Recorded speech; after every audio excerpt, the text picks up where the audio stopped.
Hello everybody, this is Starman and welcome back to Let's Play Betrayal at Krondor. Well, last time you remember we began to explore the world that we have since then learned is named Tyriana or Terabithia or something. I don't have it written down where I can read it again, but at any rate, we have been given a direction to find an item called the Cup of Riln Skur by something that claims to be one of the gods of this world. And yeah, we got a warning that we don't want to enter that particular hut if we don't want to get attacked.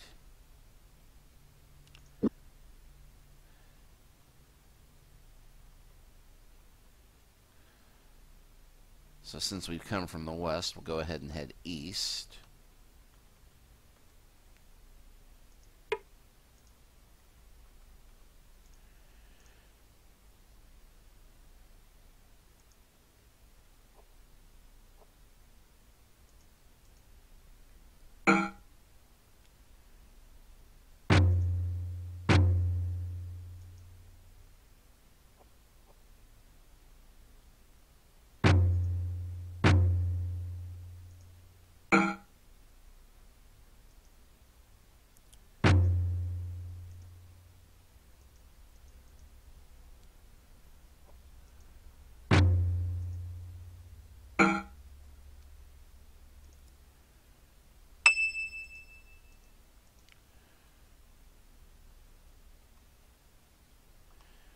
Well, Goraf's ability is increased and all of that.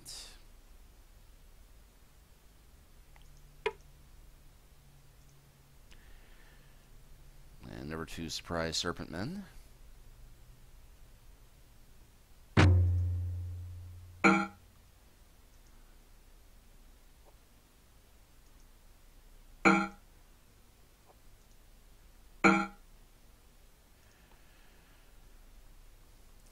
Unfortunately, Owen still can't hit the broadside of a barn with his staff, but... Owen yelped. Rubbing his nose, he stared in confusion at the scene before them. Some invisible force was preventing them from moving forward.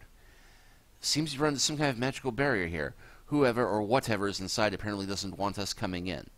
How can that be possible if one may not perform magic in this place? You haven't been paying attention to what I said. It's not impossible, just very difficult. Whoever's constructed this magical barrier has access to a huge amount of mana. Perhaps Pug is somehow responsible for this. Actually, this must be where Dvatson has him in prison. Pug must be inside here. The voice you heard within the pillars? Yes, well, at least we know where to come when we... and get him once we've retrieved this cup he wants. Let's get back to searching. Okay, so we will not be able to actually... Seems we've run into another corner of the protective barrier. Let's try going another direction. Okay, let's...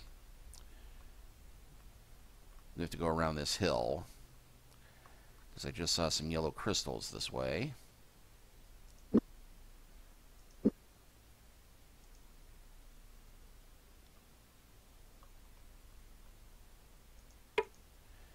Bingo.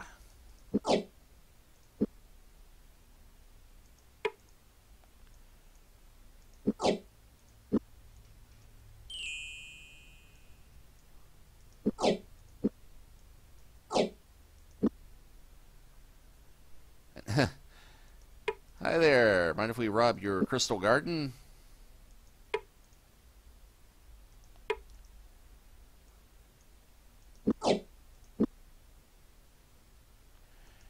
And somehow we did surprise them anyway.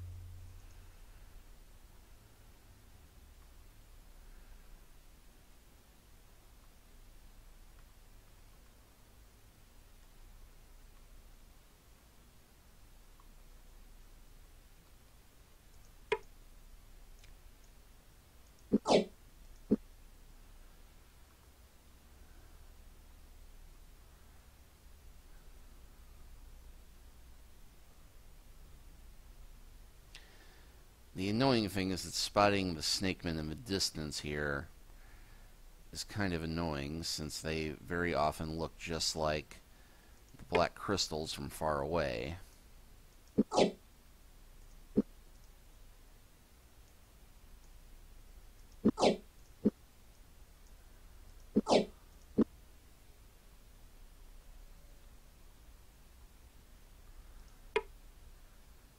Something inside the dwelling slivered. "I didn't much care for the sound of that," said Owen. "Perhaps we should—" His sentence hung in the air, unfinished, as the door slammed open. He suddenly found himself facing off against a snake-like creature that seemed very intent on making sure we would never again be bothered by them. Alright. We done got ambushed. And with this, we have officially become murder hobos.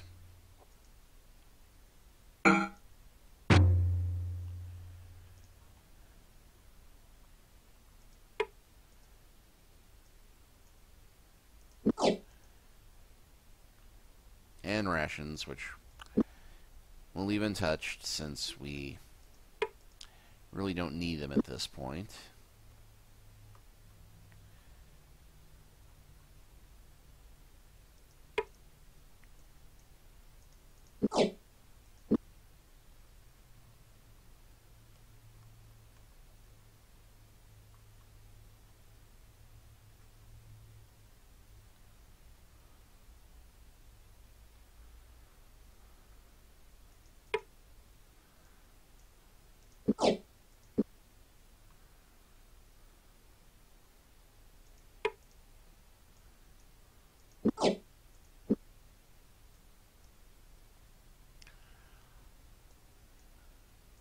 Okay, at this point we probably have enough.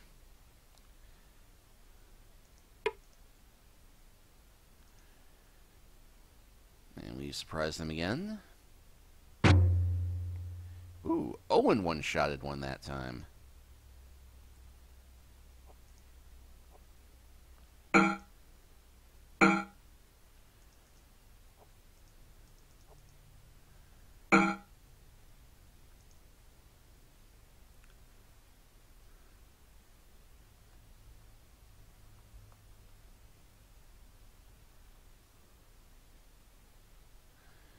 And I will avoid knocking on any doors at the moment, because I'm pretty sure I know the one we need to get to.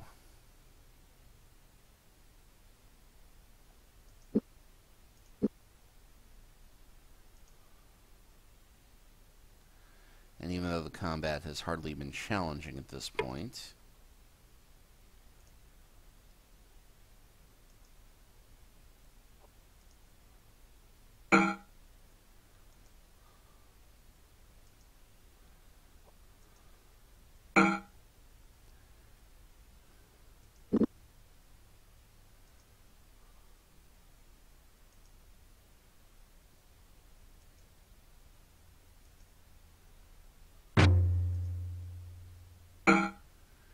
he wasn't running, he was just making us chase him.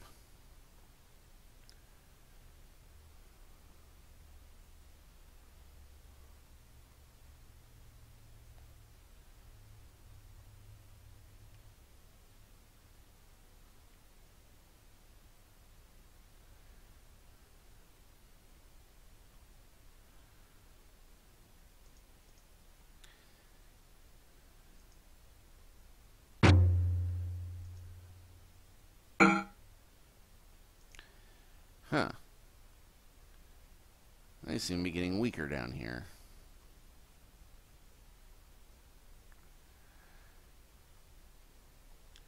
Yeah, I think this is our place.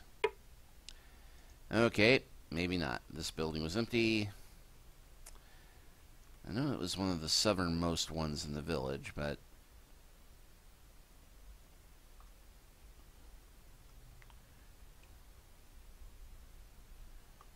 well, maybe it's this one. Garth approached the strange dwelling. Head tilted slightly to one side, he stared intently at the ground, listening, his eyes darting back and forth like a fish in a bowl. At last he raised his head. "I cannot be certain, but I have a strong feeling we will be very unwelcome visitors here." And yeah, his assessment skill just went up.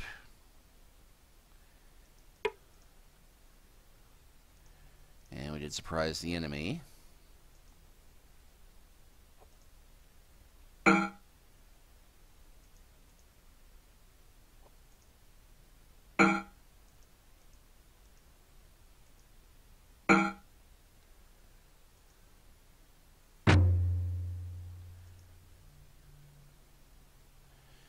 What the heck? Let's try it anyway.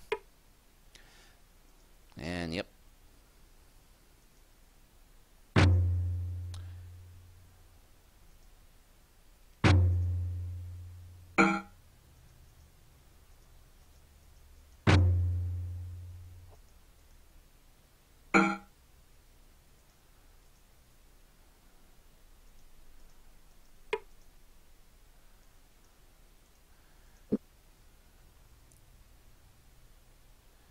Nope, definitely not that one.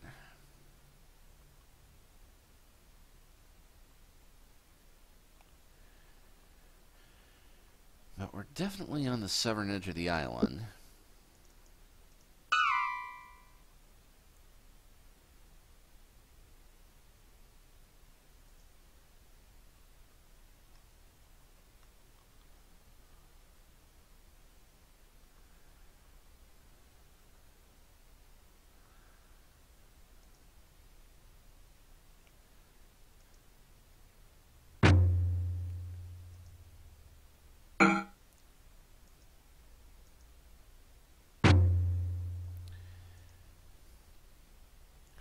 Oh well, I may be able to single-handedly rid this island of serpent people at the rate that we're going.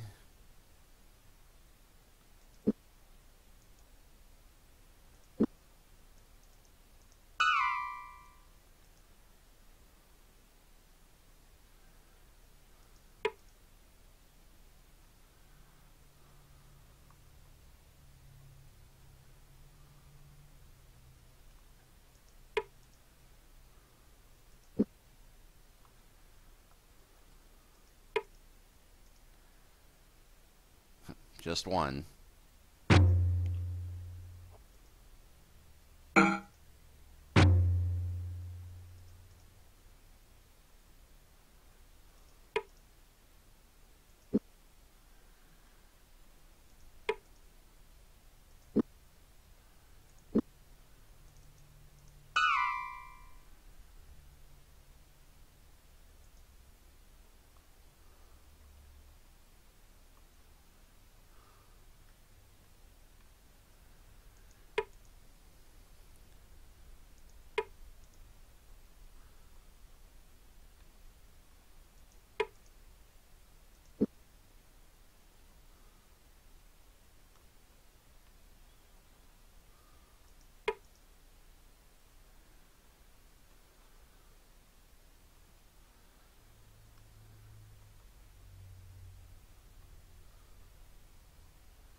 Okay, I think, yeah, this is where we're going.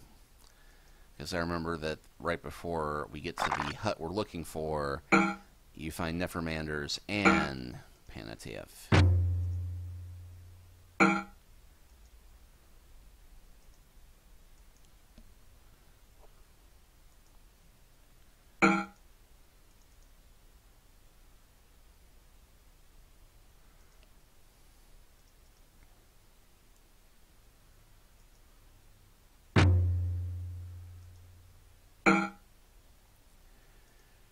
And done.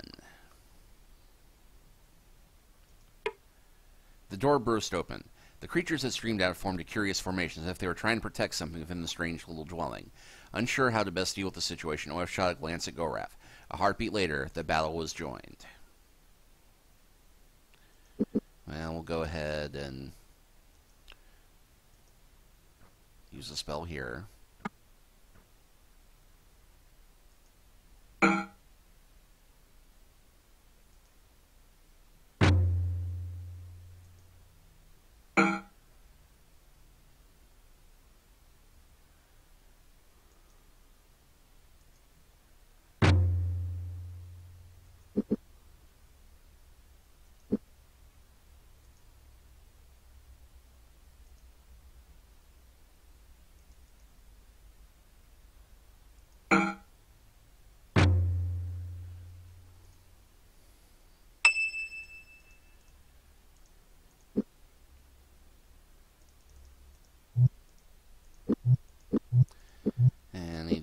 clear some inventory, so...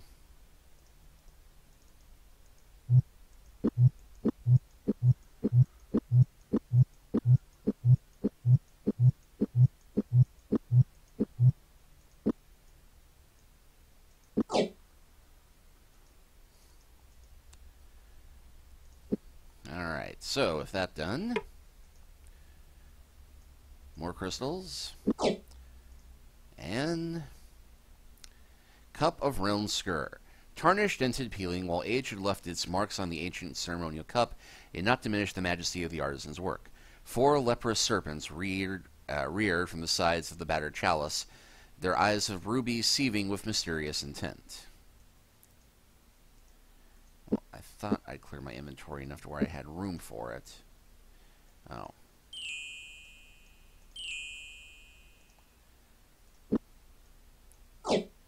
Alright. And we can grab some more crystal on the way out.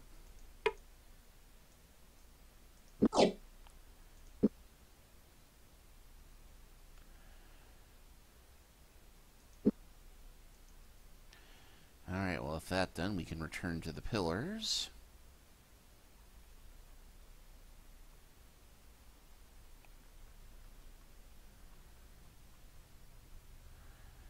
I think we can cut north. Okay.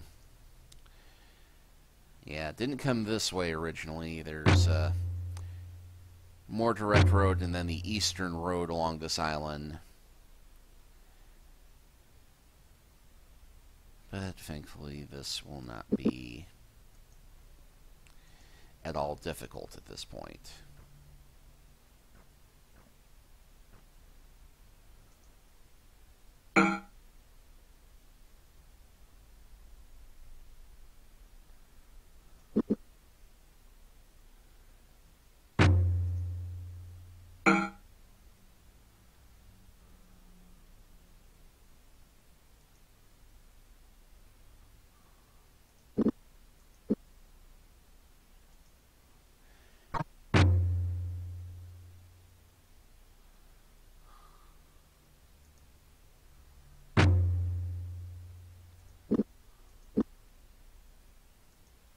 .104 accuracy with a crossbow.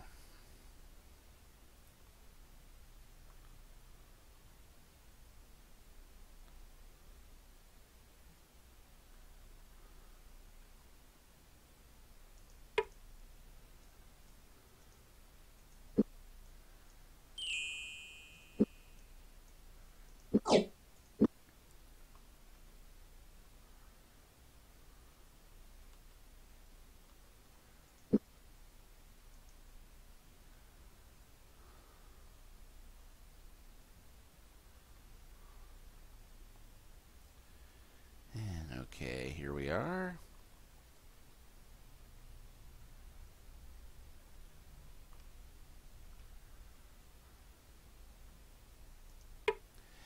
Owen touched Datsavan's column. Feeling the familiar presence stir within, he waited patiently for the entity to respond to his mental call. "You have returned with the cup," the voice said calmly. "That is well. The abandoned progeny of the Panatheans will now be denied access to the hall. We can be assured they will never again hear from their Midkemian mistress, though the re-established contact with their brethren holds dire consequences for the future of your world. But for now you have no need of concern. The cup's power may now be subdued until the time it is needed again." And yeah, this actually turned out to be a pretty neat bit of foreshadowing for the Serpent War saga, which was the first big storyline that Raymond Feist wrote immediately after the Rift War saga. And with minor spoiler, the Serpent Men wind up making contact with another alien race of lizard men who they convince that they are both descended from the same parent race, although the actual evidence of that is rather sketchy. But the point is that apparently, having been able to make contact with this group of snake men in another dimension or another planet caused the Pantaphians to go seeking other allies, and that's going to spell bad things for us in the future. Anyway, Pug's welfare still remains, Owen said firmly. We have run to the limits of the island for you. Now we wish to know where you have kept him. He is safe within a structure constructed by the Pandathian. The protective barrier that kept him within the structure will be removed once you locate him. He misapprehended the scope of the cup's powers. When he awakened its powers to seek the mind of his lost daughter, it overwhelmed him and reduced him to little more than a helpless child. You imprisoned him so you could protect him? Owen guessed. To save his life? An amused quality lent itself to the god's mental reply, though Owen felt certain such feelings were beyond a god. As an individual, he is of little interest to us, but we saved his life in honor of a kindness done for the last survivor of our world's Holocaust by one known as Macross. He knew of the events and asked that the one known as Pug be sheltered until you returned here with a cup. Already he has regained most of his identity and memory, but his abilities will be impaired for some months. You will also find that the way is open to a place that would have gained you your deaths if you had gone there. The ancient lands once occupied by the Valharu during their wars here. There are artifacts there that may be of help to you in your battles. You may now leave, but take the cup with you. With it you may teach Pug any of the spells you know. Alright, well, let's go deal with that real quick. Because, as he said, we do know where he is.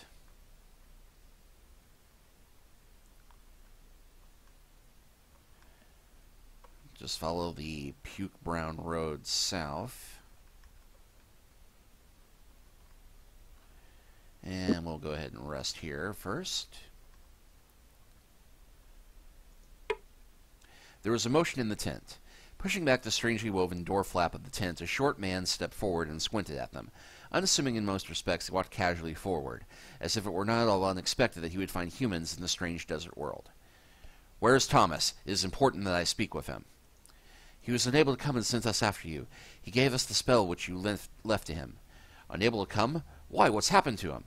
"He was injured during an attack on Ovandar by the Mordhel. Queen Aglarana assures us that he will be all right." "I can't believe that Makala's plans to be served by sending you here, so for the moment I will have to trust your word. In looking at you, it occurs to me that your face is familiar. Are you the magician boy that came into Krondor with Senior Locklear a few months ago?" "Yes, and you remember Goraf. His face has been hard for me to forget these last few nights. He was the first tool of Makala's in this grand scheme." "Are you accuse us of being liars and spies?" "I'm not implicating you are a willing participant, Goraf. You're as unknowing in your part as I must assume Delican is in his. When you said he had raised the war banners of Myrmanimus over Sarsargoth, I became somewhat alarmed. Having seen Myrmanimus's death with my own eyes, I had no reason to believe he still lived. But forces acting in his name caused the calamity at Sephinan, and I thought it possible the Pandathians were once again responsible. After some investigation, I found they were indeed interfering with the affairs in the kingdom, but they're acting through a band of magical thieves searching for various magical items. Trinkets in no way directly responsible for what was happening in the Northlands, or posing an immediate threat to Midkemia. That would be the whole affair with the Crawler and trying to destroy the Upright Man. With this issue resolved, I believe then that Delican was merely exploiting the reputation of his predecessor to gain power." "So what did Goraf tell you that was so important?"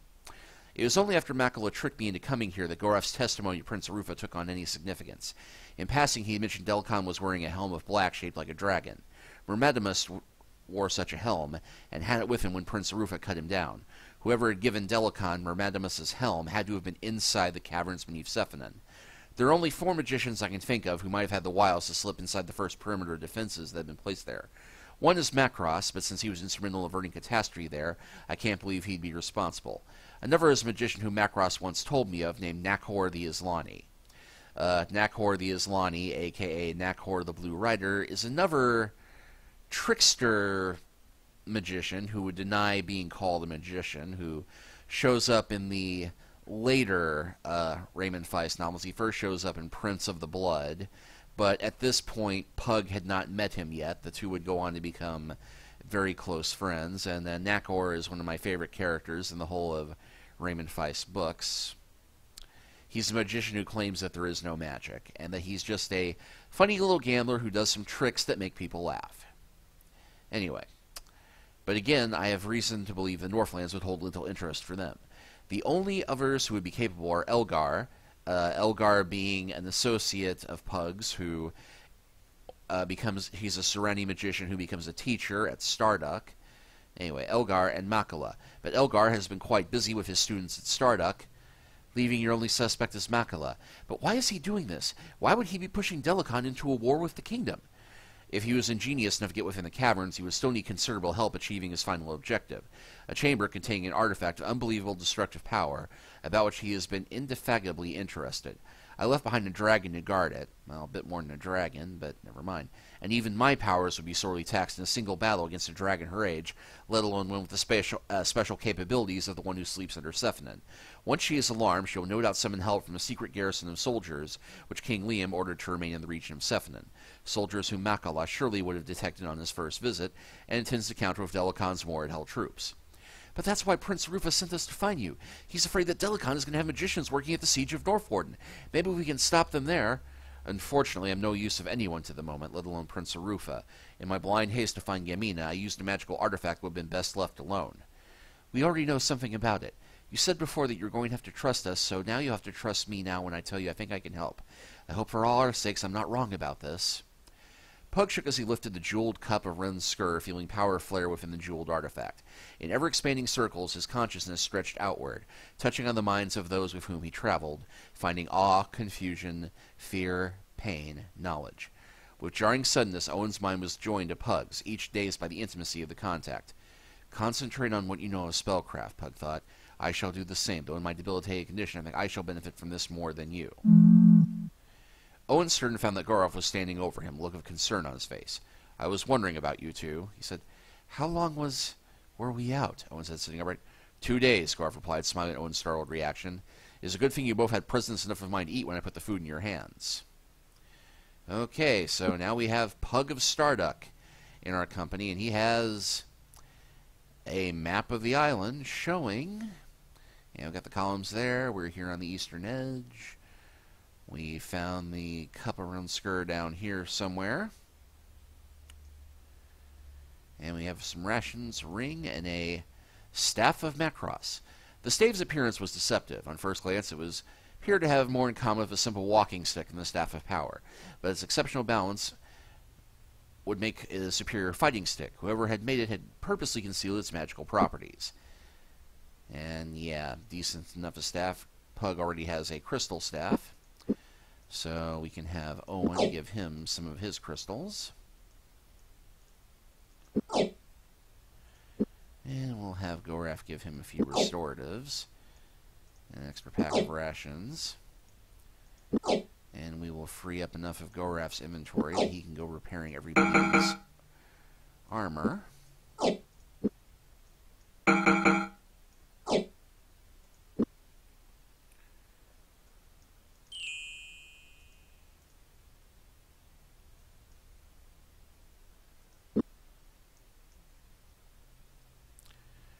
Alright, and just for the sake of completeness, Pug's stats nowhere near as nice as what we've got for most of the rest of the party, although his casting is far above average.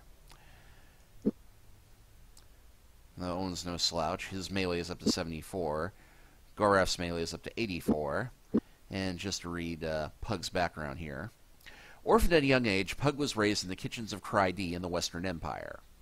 Apprenticed to Kolgan the Magician, he showed little magical promise initially. Pug was captured and enslaved by the Serani during the Rift War. Seeing vast potential in the boy, the Great Ones of the Serani Empire began to train him in the magic of the Greater Path. When Pug returned to Midkemia, he helped bring an end to the Rift War with the help of Macross the Black. He was adopted into the royal family and awarded land to begin the Academy of Magic at Starduck. His irresistible friendliness belies the fact that he is the unchallenged master of magic in Midkemia. Pug is the father of two, an adopted daughter Gamina, who possesses telepathic powers, and William, his natural son. Yeah, that is a very, very simple retelling of his backstory from Magician. And another thing we can use the cup for... Owen shook as he lifted the jeweled cup, feeling power, flare, and symptom report. With jarring consciousness, Owen's mind was connected to Pug's, each dazed by the intimacy of the contract. Concentrating on what you know of spellcraft, Pug thought, I shall do the same, though I still believe I shall benefit more from this than you. Most of what I remember of spellcasting is what you have given to me. It is possible I may never fully recover what I knew before. And then, how long are we out? A long time, Garf replied. It's a good thing you both have the presence of mind to drink the water I brought you. So, yeah, we can use this. and it will take up some rations every time we use it. But every time we do so, there's a chance that not only will we learn a spell, that we will learn a spell that Owen didn't know already, and that Pug will remember one. And I think we may actually have all of the spells already. Actually, it only seems like there's one we're missing, but we'll go ahead and try this one more time.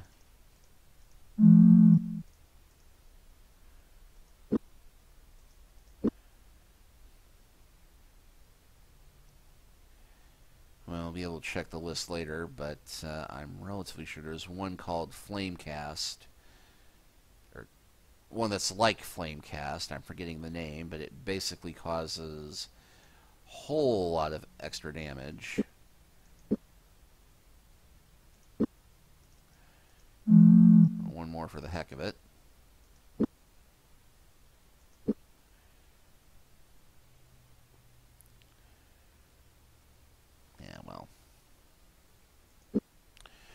Well, mission accomplished. We've got Pug back. And we will go ahead and close this chapter out. Next time, we will return to the pillars and try and get some answers about where to go next. We will see you then.